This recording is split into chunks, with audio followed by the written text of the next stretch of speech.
So how would you handle a controversy such as an artist like Chris Brown?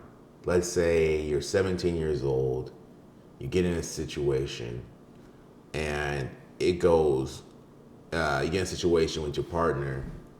I'm just gonna ask the question one more time.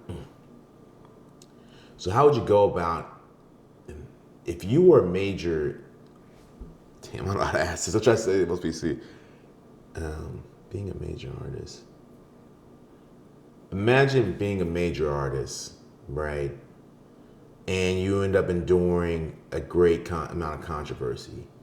How would you handle a great amount of controversy, like being an artist like Chris Brown? Okay, I can only reference myself. When I was going through stuff in college, when I was enduring stuff, the best thing that I did was talk to people. Obviously not talk to a whole bunch of people, but talk to a select few people who are wiser than I am, who had a lot of wisdom, who can give me advice on how to move. Mm-hmm. Because in college, whether you like it or not, you're going to go through some controversy, not just with academic stuff, but most likely socially, especially in your smaller schools. You know what I'm saying? Yeah. And I definitely went through some adversity and some controversy, not super bad controversy, but just just controversy with my fraternity and just financial stuff with them. And just enduring that was that was like a hard moment in my college career and in my life too, because of just went through this dark period. You know, I'll just tell the story. So basically, just so I'm not beating around the bush. So basically, I lived in a fraternity house. Okay. And I thought that they were taking rent out of my, I thought they were charging rent to basically to my student loans. Okay. You know, like how if you go to college and you live in a dorm, right, it's automatically charged. I see. If that makes sense. I understand. So I thought the fraternity house I thought they were doing the same thing, the people who run the fraternity house. But what wound up happening was they weren't doing that. People were signing over checks to them whenever they got their refund checks and everything, and I just didn't know. So there came a point in time when the landlords of the fraternity house, our alumni, started cracking down on rent for figuring out who wasn't paying rent, what was going on, why aren't we getting our money. And I was the one who wound up owing the most. I owed around like $8,000. Oh, really? Like it was more like $8,400. And there were other people who owed like $6,000. I see. $5,000, but I owed the most. And I just remember how I was basically called out in front of the entire chapter. I see. And how like humiliating it was, and how it and then like everyone started, not everyone, but especially a lot of the older members of the fraternity started turning on me. Okay. You're like, oh, you know, like, oh, just pay it, because, you know, they come from money. You know, see. They don't understand that my parents don't have money. A lot of African American parents don't have money, and that's no disrespect to my family. That's just how it is. Right. But I just remember how it felt like everyone turned on me, and the only people who I can rely on, ironically, not ironically, but the only people who I can rely on were the people in the chapter who looked like me. I see. You know, they stood by me. They had to punish me, but they did it in the most wholesome way. And they were there for me. And I have a really good friend named Wesley, who really, he really helped me through the situation, dude. Right. He reminds me a lot of you. I brought him up to you several times. He's a really good dude. One of my best friends. He's one of the few people who I still talk to from college. Right. And he's very wise beyond his years, even when I was around 21 at this time. And he gave me a lot of advice on how to move and how to handle this situation, because there were times where I did get into some fights with some fraternity brothers because of this situation. Right. Because they were just dogging me. But obviously there's some things that I don't know. Another fraternity brother, an older member of the fraternity came up to me and said, hey, you know, the alumni wanted us to kick you out of the fraternity. Oh, wow. But we decided not to. So obviously there were people who did look like me who still had my back, and shout out to those people. But it was a very dark time in my life, because the alumni were coming down my neck. Certain members of the older fraternity were coming down my neck, and it was just a lot of controversy going on. And what made it worse was that the housing manager literally posted on his door all the people who owed money, but he posted me in the biggest letters, like Bruce owes Yeah, $8,400. I'm just like, dude, like that is not the way. Like, yeah, and dude, the way that I handled it, I didn't yell, I didn't start a muck, I didn't get angry. I was just I was trying to be stoic amongst everyone. I'll pay, but behind closed door, dude, it was embarrassing. You know what I mean? And it was a terrible experience. And the only people who got me out of it was my friends who were close to me. Shout out to my friend Wesley, Caesar, Kendall, Matt. They all helped me get through that situation, dude. And it was but basically that's how I handle controversy, is that I stick to my circle, stick to the people who I know who have my back, right, and have them guide me through that. You know what I mean? yeah, exactly. If you have great friends or great role models in your lives, they're kind of like a North Star. They kind of can guide you out of the forest or wherever you're in. I will say, first, thank you for sharing that story, because that's probably the biggest battle we feel like we're facing, at least. The biggest battle we feel like we're facing is a battle of public perception. Our name is everything, especially something like that where it wasn't intentional, but now you're in a place where it's hard to get out of. You can't get out of it overnight. That's probably the worst challenge to be facing when it comes to public perception. I think about that on a scale times 10 or a global scale. Yeah.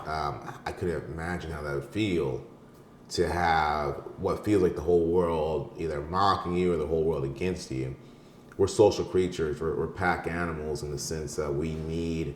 We're socially designed, or we're biologically designed to be in social groups to protect us from predators. Isolation is dangerous.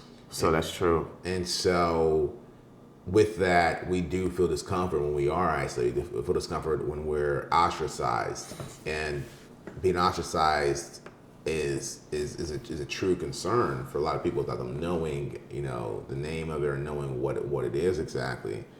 But yeah, I understand that. So going to these mega stars that we know of, people who brought us a lot of laughter, a lot of joy, a lot of great time, a lot of memorable music. Let's start with Will Smith.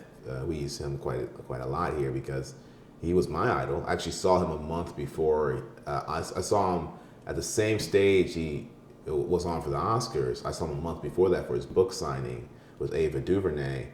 And I've never seen a man that was so loved by the masses in my life. There's people of all different races and ethnicities in the crowd. Older Asian women, young, people from India, people from Mexico were all there celebrating this man, wearing his t-shirts, wearing his Fresh Prince gear. He was going across the crowd, shaking hands, doing what he had to do. And it was on some like rock star stuff. Like, this guy is probably the most loved person in the world. Mm-hmm.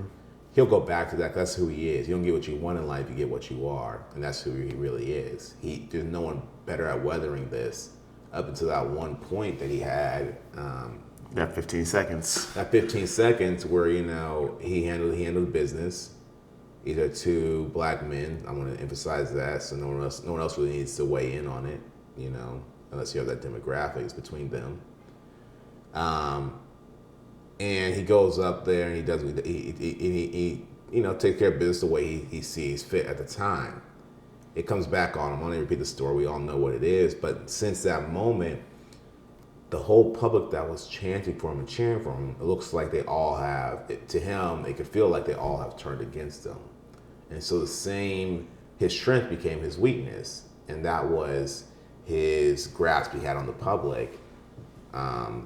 Became the very thing that stopped him, that gave him, the grasp he had on the public gave him freedom, but that very thing kind of took it away too. Yeah, and I also think that even before the slap, he's so accessible because of his YouTube channel and how many followers he has on there and what he's posting on there, just about him getting his life together and everything as well.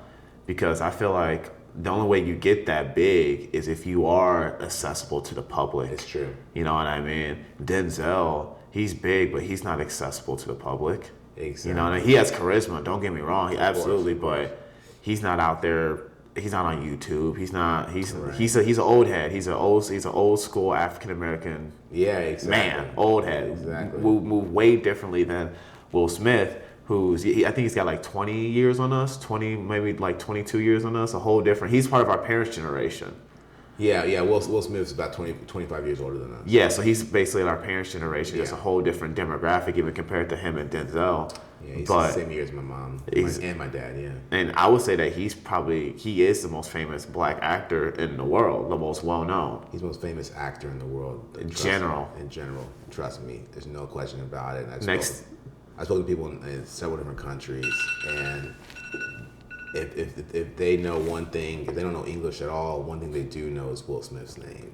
And that's above Tom Cruise. That's even above Leonardo. You'd be surprised. Will Smith, maybe because of the 8 movies he had that grossed over 100 million in the 90s, whether it's Independence Day, Men in Black, Bad Boys, I Am Legend, the list goes on. I said Men in Black, yeah. Yeah, the list goes on, and it would have been The Matrix even more, the list goes on.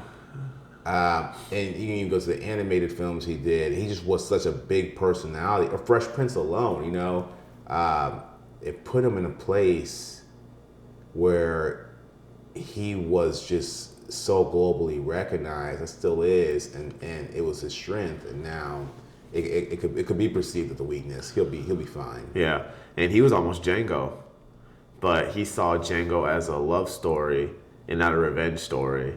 And Quentin Tarantino they just had a different vision of Django in itself.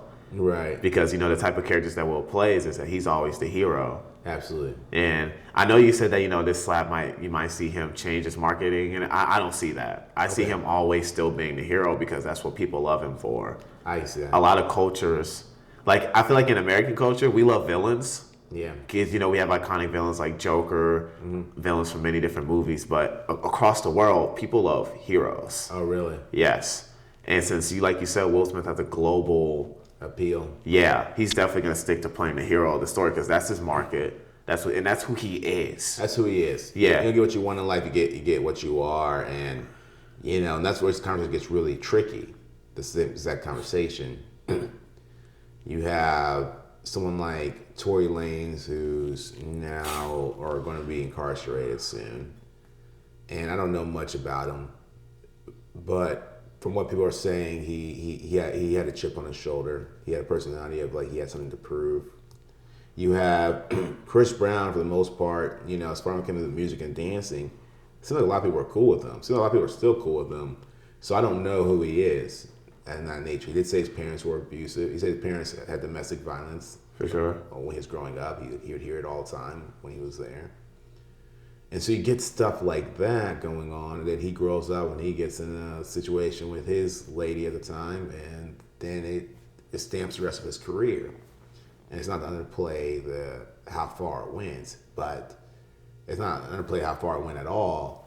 I think we're talking about more of public perception and how it works with you when it does. It can work against you the next day. And how do you keep yourself afloat? How do you keep yourself alive after that? I'm surprised a lot of these men don't commit suicide, or a lot of these women don't commit suicide when public perception is completely against them and their backs against the wall. Especially since men don't really speak about things like this. For sure. It's not about how big or small it is, but how big or small it feels to you. And so this is an ongoing conversation. Is there any last words you want to hop on this? No, that's really it. Just learn, we all go through stuff. We all have to endure events and things in our life, and how we come out of it and how we deal with it is what defines us as people, as a person. Absolutely. I'll just end it with this quote. Your future needs you. Your past doesn't. And with that being said, anyone who's holding on to the past or any move they made in the past, that time doesn't need you anymore. So you can go ahead and throw in the towel and leave service duty for that. The service that's needed is your future. Your future needs you to clock in and take care of that and manage that from here on out. This is Black Hollywood. Black Hollywood.